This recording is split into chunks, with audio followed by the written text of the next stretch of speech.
Assembly సాక్షిగా చంద్రబాబు నాయుడు అడ్డంగా దొరికిపోయాడు.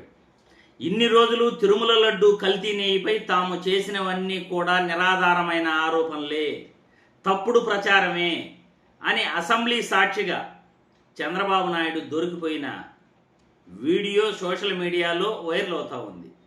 సోషల్ మీడియాలో చంద్రబాబు నాయుడు అసెంబ్లీలో మాట్లాడిన మాటలపై ట్రోల్స్ చేస్తున్నారు చంద్రబాబు నాయుడు గారిని. ఒక్కసారి సోషల్ మీడియాలో వైరల్ అవుతున్న ఈ వీడియో చూసిన తర్వాత మళ్ళీ మనం విశ్లేషించుకుందాం. ఇక్కడికి వచ్చినప్పుడు మీరు చూస్తే ఎన్డీడీబీ కాఫ్ ఫస్ట్ సెకండ్ లో మీరు చూసినప్పుడు S value equation for it suspected adulteration for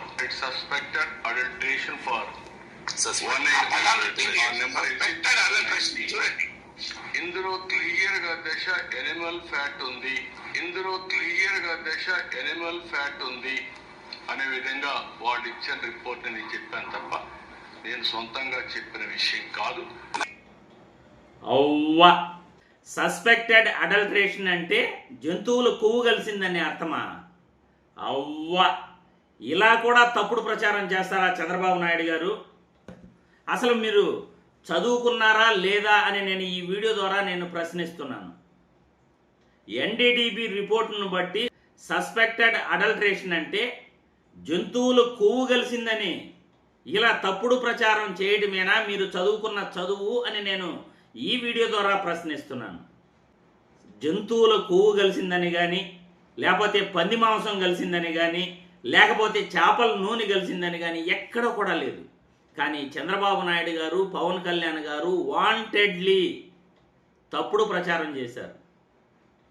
ఎందుకంటే ఈ రోజుల్లో ఏ డైరీ పాలు తీసుకున్నా ఖచ్చితంగా ఎన్డీడీబీ రిపోర్టుకు పంపిస్తే సస్పెక్టెడ్ అడల్టరేషన్ అనే ఖచ్చితంగా వస్తుంది. ఎందుకంటే ప్రతి డైరీ కూడా రైతుల దగ్గర నుండి పాలు సేకరిస్తే ఖచ్చితంగా కెమికల్స్ కలుపుతాయి.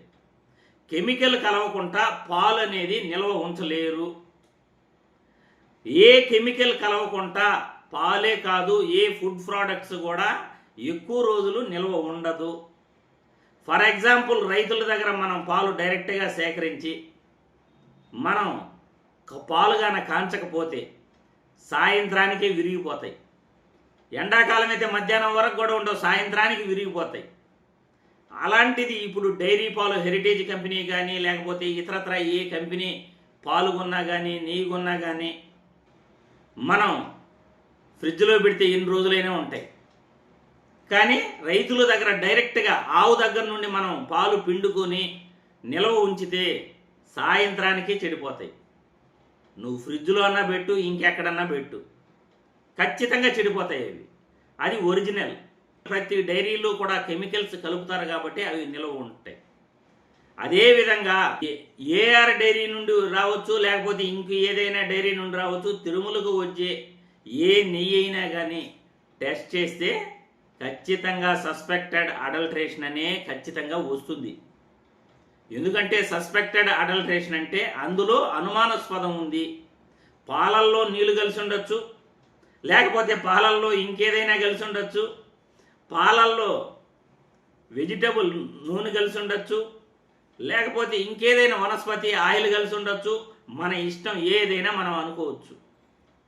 వాళ్ళు చెప్పింది ఏమంటే అనుమానాస్పదం అంటే ఏదైనా కలిసి ఉండొచ్చు. పాలల్లో నీళ్ళు కూడా కలిసి ఉండొచ్చు, కెమికల్ అనే కాదు. కానీ చంద్రబాబు నాయుడు గారు, ఆయన టీం మొత్తం కూడా జంతువుల కొవ్వు కలిసిందని విష ప్రచారం చేసేశారు. ఇప్పుడు అసెంబ్లీ సాక్షిగా చంద్రబాబు నాయుడు గారు అడ్డంగా దొరికిపోయారు. ఆయనే చదివి వినిపించారు. సస్పెక్టెడ్ అడల్టరేషన్ అంటే జంతువులు కొవ్వు అని కాదండి, అనుమానాస్పదం అనే అర్థం. ఏమో కలిసి ఉండొచ్చు, అది నీళ్ళు కలిసి ఉండొచ్చు, పాలల్లో కెమికల్ కలిసి ఉండొచ్చు, లేకపోతే ఇంకేదైనా కలిసి ఉండొచ్చు. అది ఏ పాలు ఎత్తుకున్నా, ఏ డైరీ పాలు ఎత్తుకున్నా, ఏ డైరీని ఎత్తుకున్నా, ఏ డైరీ ఫుడ్ ప్రోడక్ట్స్ ఎత్తుకున్నా ఖచ్చితంగా ఇదే విధంగానే ఇస్తారు వాళ్ళు. ఇప్పుడున్న ప్రతి డైరీ పాలల్లో కానీ, ఫుడ్ ప్రోడక్ట్స్లో కానీ, నెయ్యిలో కానీ ప్రతి దీంట్లో కెమికల్ కలిసి ఉంటుంది. ఇలాంటి దుర్మార్గమైన అబద్ధపు ప్రచారాలతో రాష్ట్ర ప్రజలందరినీ కాకుండా దేశ ప్రజలందరినీ కూడా మీరు అయోమయంలో పడేశారు. శ్రీవారి భక్తుల మనోభావాలు దెబ్బతీశారు, హిందువుల మనోభావాలు దెబ్బతీశారు. మరి ఆ దేవుడు మీలాంటి వాళ్ళకి ఎలాంటి శిక్ష విధిస్తాడో ప్రజలందరూ కూడా ఎదురు చూస్తున్నారు. ఇలాంటి తప్పుడు సమాచారాన్ని, రిపోర్ట్లు లేని మ్యాటర్ని మీరు ఇలా తప్పుడు ప్రచారం చేసి జంతువులు కొవ్వు కొవ్వు కొవ్వు అని పదే పదే కూడా శ్రీవారి ప్రసాదంపై తప్పుడు మాటలు మాట్లాడారంటే మిమ్మల్ని ఏమనాలో కూడా అర్థం కావట్లేదు. ప్రజలు మీరే మీ కామెంట్ల రూపంలో తెలియజేయగలరని వీడియో ద్వారా కోరుతున్నాను.